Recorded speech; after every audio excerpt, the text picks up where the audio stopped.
Hello everyone. Laws of chemical combination करने के बाद जो नेक्स्ट टॉपिक है वो है Dalton's atomic theory.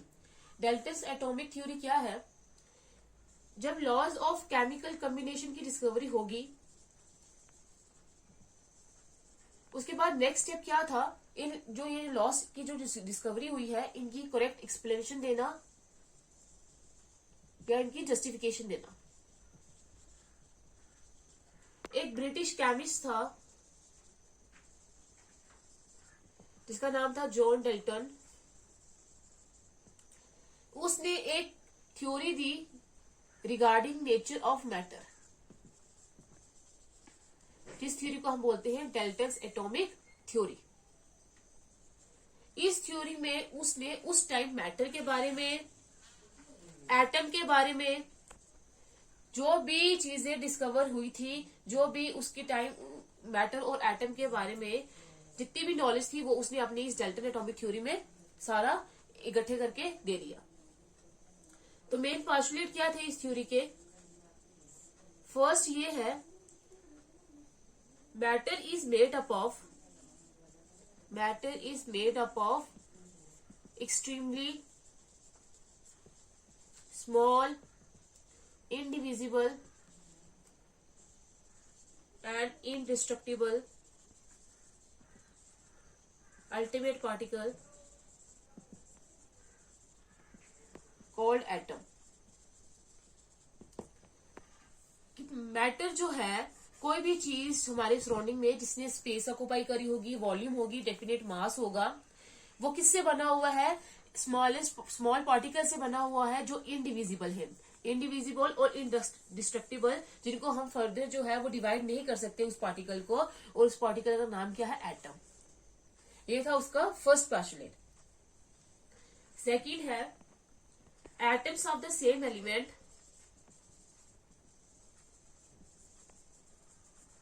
Are identical in all respects, that is in shape, size, mass and chemical properties। Same element के जो एटम होंगे वो आइडेंटिकल होंगे, वो एक दूसरे की तरह होंगे, सिमिलर होंगे, शेप के रिस्पेक्ट में, साइज के रिस्पेक्ट में, मास और केमिकल प्रॉपर्टीज के रिस्पेक्ट में। जैसे अगर हम एक एलिमेंट ले लेते हैं, कोई भी एलिमेंट, जैसे सोडियम ले लेते हैं, तो इस सोडियम एलिमेंट के जो एटम होंगे वो सेम होंगे, चाहे वो शेप के रिगार्डिंग देख लें, साइज और मास और केमिकल प्रॉपर्टीज के रिगार्डिंग देख लें, तो उसकी जो सारी जो चीजें होंगी इस सोडियम के एलिमेंट के एटम की, वो क्या होंगी? सेम होंगी। थर्ड है, atoms of different element are different in all respects and have different masses and chemical properties। मतलब ये है कि एटम्स जो डिफरेंट एलिमेंट्स के होंगे वो डिफरेंट होंगे एक दूसरे से, चाहे वो आप शेप ले लो, साइज ले लो, मास के रिगार्डिंग देख लो, केमिकल प्रॉपर्टीज देख लो, वो सभी उनकी क्या होंगी? डिफरेंट होंगी। जैसे अगर हमारे पास एक एलिमेंट है हाइड्रोजन, दूसरा एलिमेंट है ऑक्सीजन, तो इस हाइड्रोजन के जो एटम्स होंगे और इस ऑक्सीजन के जो एटम्स होंगे वो बिल्कुल क्या होंगे? डिफरेंट होंगे। हाइड्रोजन के एटम की शेप, साइज और मास, केमिकल प्रॉपर्टीज अलग होंगी। ऑक्सीजन के एटम की जो शेप, साइज, मास और केमिकल प्रॉपर्टीज क्या होंगी? अलग होंगी। इसलिए हमने बोला है कि जो एटम्स होंगे डिफरेंट एलिमेंट के, वो क्या होंगे? डिफरेंट होंगे। लेकिन अगर इस हाइड्रोजन की बात करें, जो इसके अपने एटम्स होंगे जितने भी होंगे वो सारे क्या होंगे? शेप, साइज, मास और केमिकल प्रॉपर्टीज के रिगार्डिंग वो क्या होंगे? सेम होंगे। और ऑक्सीजन के अपने एटम्स भी क्या होंगे? आइडेंटिकल होंगे। लेकिन इन दोनों के जो अलग अलग के जो एटम्स हैं वो क्या होंगे? डिफरेंट होंगे। नेक्स्ट जो है, atom is the smallest unit that takes part in chemical combination।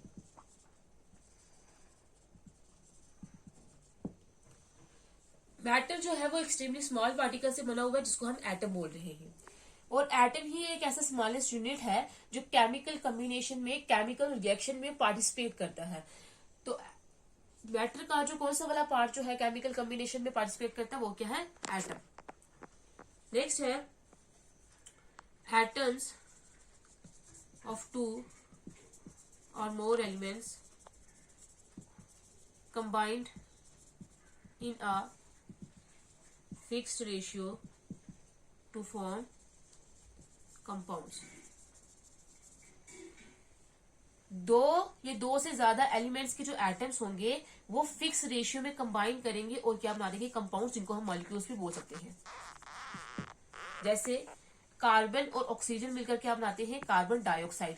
और कार्बन डाइऑक्साइड में कार्बन हमेशा कार्बन का एक ही एटम रहेगा और ऑक्सीजन के 2 एटम रहेंगे। जैसे वाटर हो गया, वाटर में हाइड्रोजन और ऑक्सीजन जो 2 एलिमेंट्स है मिलकर क्या बना देंगे, वाटर का मॉलिक्यूल बना देंगे। और इस वाटर के मॉलिक्यूल में हाइड्रोजन के जो एटम्स है वो हमेशा 2 रहेंगे और ऑक्सीजन का एटम क्या रहेगा, हमेशा 1 रहेगा। जैसे अगर कार्बन के बात करते हैं तो एक कार्बन का मास होता है 12, एक ऑक्सीजन का क्या होता है 16, तो 2 का कितना होगा 32, तो ये आ जाएगा 12:32। तो ये हमेशा आ जाएगा 3:8 रेशियो में। तो मतलब कार्बन डाइऑक्साइड जब बनेगी तो वो हमेशा कार्बन और ऑक्सीजन का रेशियो कितना होगा 3:8। मतलब 3 ग्राम कार्बन को 8 ग्राम ऑक्सीजन की जरूरत है क्या बनाने के लिए, कार्बन डाइऑक्साइड बनाने के लिए। और हमेशा इसी चीज की ही इतने अमाउंट की ही जरूरत पड़ेगी। वाटर में एक हाइड्रोजन का मास होता है 1 और 2 का कितना होगा 2 और ऑक्सीजन का कितना होता है 16, तो ये होगा 1:8। मतलब 1 ग्राम हाइड्रोजन को जरूरत है 8 ग्राम ऑक्सीजन की और वो क्या बना देगा, वाटर का एक मॉलिक्यूल बना देगा।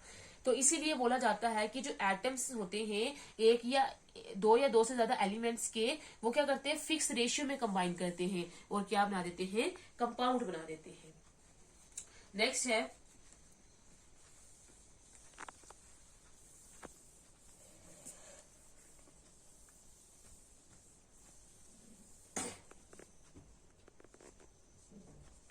atoms can neither be created nor be destroyed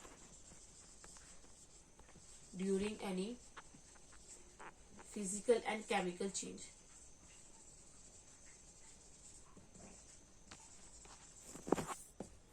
कि एटम जो स्मॉलेस्ट पार्टिकल है मैटर का, उसको ना तो हम क्रिएट कर सकते हैं ना तो डिस्ट्रॉय कर सकते हैं। जब भी कोई फिजिकल या केमिकल चेंज होगा, कोई भी जब केमिकल रिएक्शन होगी तो एटम को ना तो वो क्रिएट करेंगे ना तो डिस्ट्रॉय होगा।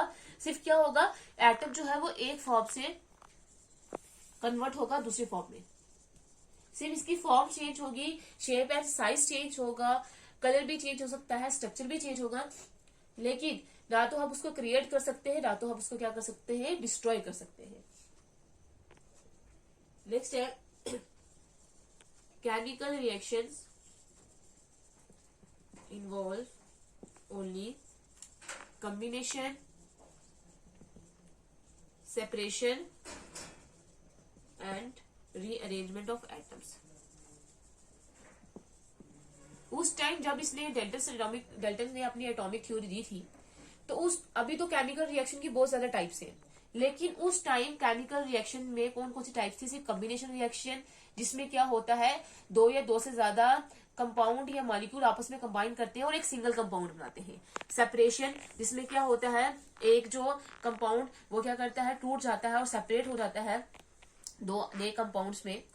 और या तो क्या होगा, रीअरेंजमेंट होगा एटम्स का, या फिर कोई भी ना तो कॉम्बिनेशन होगा ना तो सेपरेशन होगा, सिर्फ एटम की रीअरेंजमेंट होगी और वो क्या बना देंगे, प्रोडक्ट बना देंगे।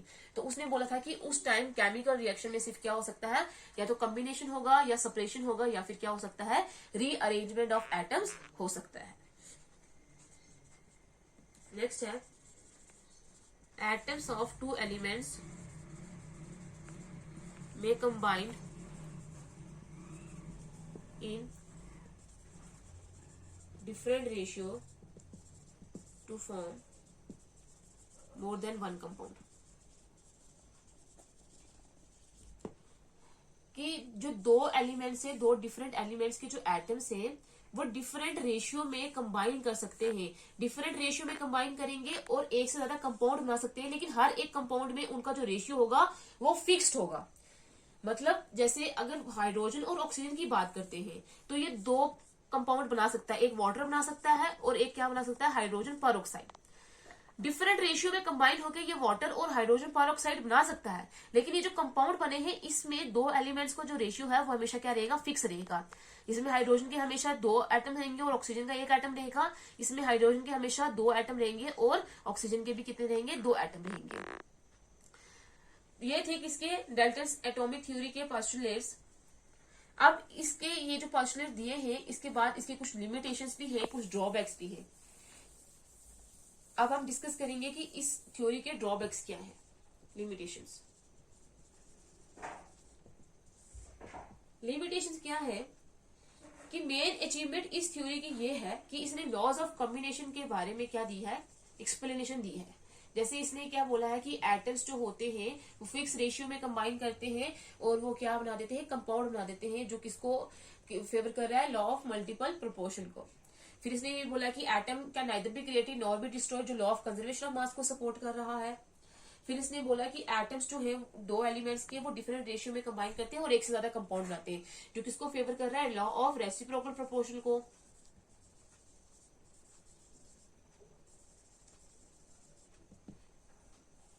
तो ये जो सारे लॉज हैं उसको क्या कर रहा है, ये लॉज ऑफ केमिकल कॉम्बिनेशन को सपोर्ट कर रहा है। लेकिन उसके बाद और भी साइंटिस्ट आए, जैसे जे थॉमसन, रदरफोर्ड, नील बोहर और भी साइंटिस्ट थे। उन्होंने अपने मैटर के रिगार्डिंग बहुत सारी और डिस्कवरीज कर दी, न्यू डिस्कवरीज कर दी, जिसकी वजह से इस डाल्टन्स एटॉमिक थ्योरी की लिमिटेशंस आ गई। फर्स्ट इसकी लिमिटेशन ये है कि ये जो लॉज ऑफ कॉम्बिनेशन में से वो जो लॉज जो मास के रिलेटेड थे उन सभी को क्या कर रहा था, एक्सप्लेन कर रहा था। लेकिन ये लॉ ऑफ कंबाइनिंग वॉल्यूम जो Gay Lussac law of combining volume था उसको एक्सप्लेन नहीं कर पाया। ये उसकी फर्स्ट लिमिटेशन थी।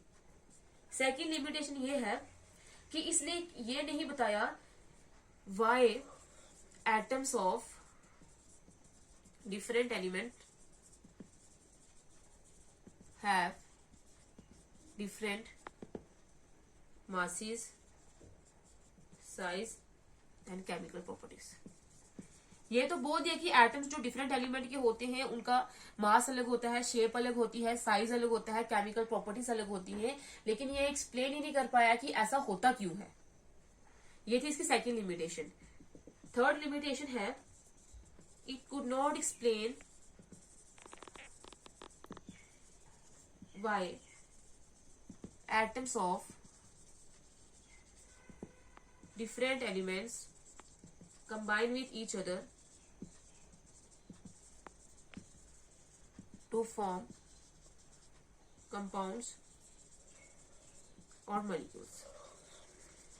इसने इसके बारे में भी कोई एक्सप्लेनेशन दी, क्यों एटम्स जो डिफरेंट एलिमेंट्स के एटम्स होते हैं उनको जरूरत पड़ती है, क्यों वो आपस में कंबाइन होते हैं और वो कंपाउंड और मॉलिक्यूल्स बनाते हैं। ऐसी क्या जरूरत पड़ जाती है उनको कि एटम्स जो होते हैं वो कंबाइन करते हैं डिफरेंट एलिमेंट्स के और वो कंपाउंड और मॉलिक्यूल्स बना देते हैं। ये थी इसकी नेक्स्ट थर्ड लिमिटेशन। नेक्स्ट है fail to explain the nature of forces that bind together atoms in a molecule। बहुत सारे एटम्स मिलकर क्या बना देते हैं, मॉलिक्यूल या कंपाउंड बना देते हैं। अब वो जब एटम्स एक जुड़ेंगे आपस में तो उनके अंदर कुछ फोर्सेस होंगी, फोर्सेस की वजह से ही आपस में जुड़ेंगे। तो ये जो डाल्टन्स एटॉमिक थ्योरी है वो नेचर ऑफ फोर्सेस जिसकी वजह से जो एटम्स होते हैं वो कंबाइन करते हैं और मॉलिक्यूल बनाते हैं, उनके बारे में कोई भी एक्सप्लेनेशन नहीं दे पाया। लास्ट इसकी लिमिटेशन है gave no explanation between the ultimate particle of an element and that of a compound। Pure substances जो होते हैं वो 2 टाइप्स के होते हैं, एलिमेंट्स और कंपाउंड। और ये जो डेल्टस एटॉमिक थ्योरी है ये इन एलिमेंट्स और कंपाउंड के जो अल्टीमेट पार्टिकल्स हैं ये किससे बने हुए हैं, कैसे बने हुए हैं, उनके बारे में कोई एक्सप्लेनेशन नहीं दे पाया। ये थी डेल्टस एटॉमिक थ्योरी की लिमिटेशंस।